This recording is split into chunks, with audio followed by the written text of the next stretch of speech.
Okey, Assalamualaikum kelas. Hari ini bahagian terakhir tajuk kita ketaksamaan linear dalam dua pemboleh ubah. Okey, kita tengok contoh 14. Ini adalah soalan yang biasa ya kelas di dalam soalan peperiksaan. Okey, contoh 14. Puan Carol perlu memilih selebih-lebihnya 20 orang murid untuk suatu pertandingan choir. Bilangan peserta perempuan sekurang-kurangnya 2 kali peserta lelaki.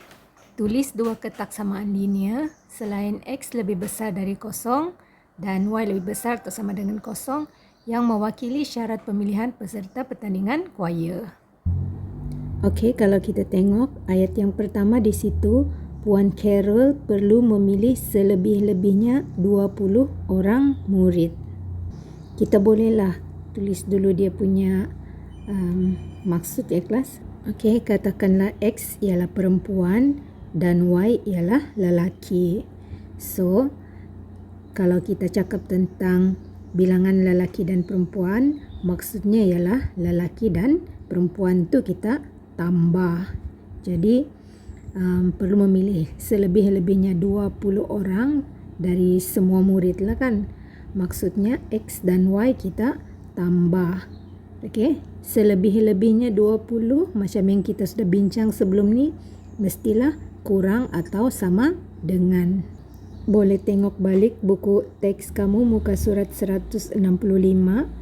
Okey, selebih-lebihnya Y selebih-lebihnya okey, membawa maksud Y kurang atau sama dengan. Okey, itu adalah persamaan kita, ketaksamaan kita yang pertama.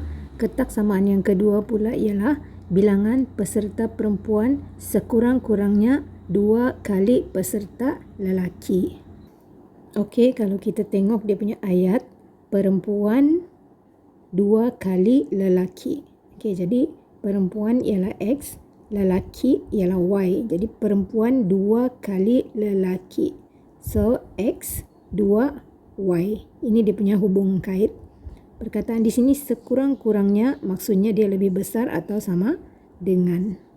Okey, so kita akan dapat X lebih besar atau sama dengan 2Y. Atau bila kita letak Y di depan, dia akan jadi kurang lah. Terbalikkan sahaja dia punya simbol. Okey, bila kita sudah ada dua ketaksamaan ni, kita boleh tulis dia punya persamaan. Okey, dan tulislah dia punya, carilah dia punya titik. Okey, untuk kita bina garis lurus. Sekurang-kurangnya ada 2 titik. Okey, boleh guna titik 0, 20. Okey, ataupun apa-apa nombor yang kamu sukalah untuk X tu ya.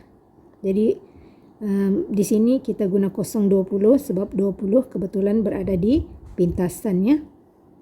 Jadi apabila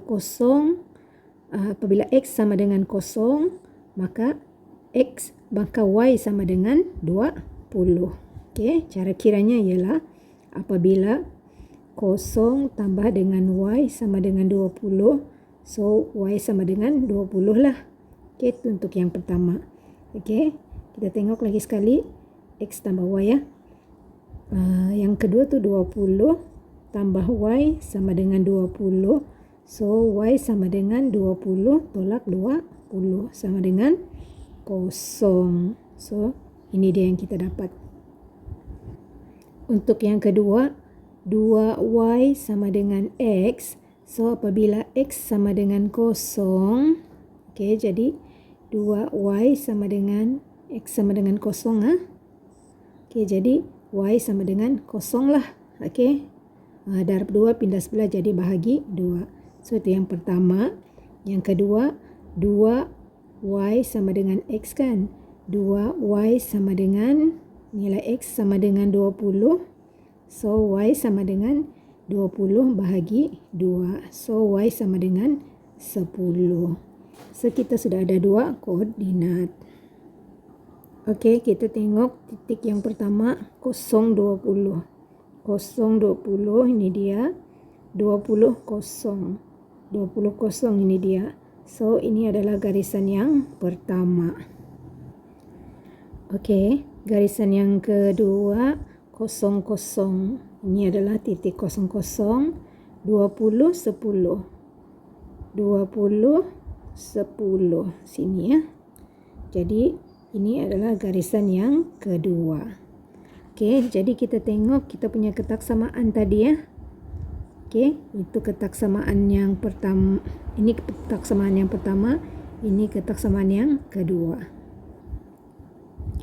Oke, ini yang pertama, yang ini yang kedua.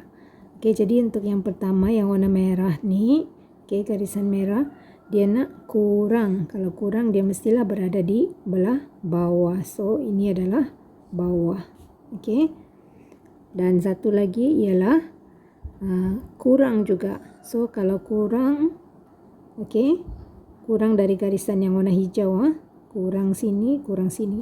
So yang memenuhi ketaksamaan ialah yang berada di lorekan ini. Oke, sebelum tu dia sudah bagi ni ya, 1, 2. Ini menunjukkan dia punya paksi X dan paksi Y. So maksudnya dia memang positif. Oke, lagipun bilangan orang kan mestilah positif. Oke, so jawapannya adalah di sini. Oke, kita sudah menjawab soalan A dan B. Oke, iaitu menulis ketaksamaan, ini dia. Kemudian melukis dan melorek rantau. Oke, ini dia. Oke, yang seterusnya adalah soalan C. Tentukan bilangan minimum dan maksimum peserta perempuan jika peserta lelaki ialah 5 orang ya. Jadi, ini peserta lelaki 5 orang. Jadi, kita akan tengok berapakah bilangan peserta perempuan. Ini dan ini ya. Sampai garisan ya. Ini garisan yang pertama, dia stop sini. Garisan kedua dia stop sini. Jadi, bilangan perempuan ialah dari 10 ke 15 orang. Jadi minimumnya ialah 10, maksimumnya ialah berapa tu kelas? 15. Okey? Cikgu harap kamu faham ya. Okey, soalan yang seterusnya. Okey, soalan seterusnya. Tentukan sama ada pemilihan dipatuhi jika 8 orang murid lelaki ingin menyertai pertandingan choir tersebut. Berikan justifikasi anda. Okey, jika 8 orang murid lelaki. So, mari kita tengok 8 orang murid lelaki. Okey, dari sini 0 hingga 5 murid lelaki Y ya. Okey, ini dia. Okey, jadi ini 0 hingga 5, tengah-tengahnya ialah 2.5. Dari 5 hingga 10, tengah-tengahnya ialah 7.5. Okey. Jadi, kalau 8 mungkin dia berada di sinilah. Jadi, kalau berada di sini, dalam mana-mana situasi, okey, tidak terkena kawasan berlorekan. Jadi, maksudnya dia tidak mematuhi. Tidak mematuhi ya. Jadi, tidak, dia punya jawapan tidak kerana nilai 8 berada di luar rantau berlorek. Itu saja. Semoga kamu faham.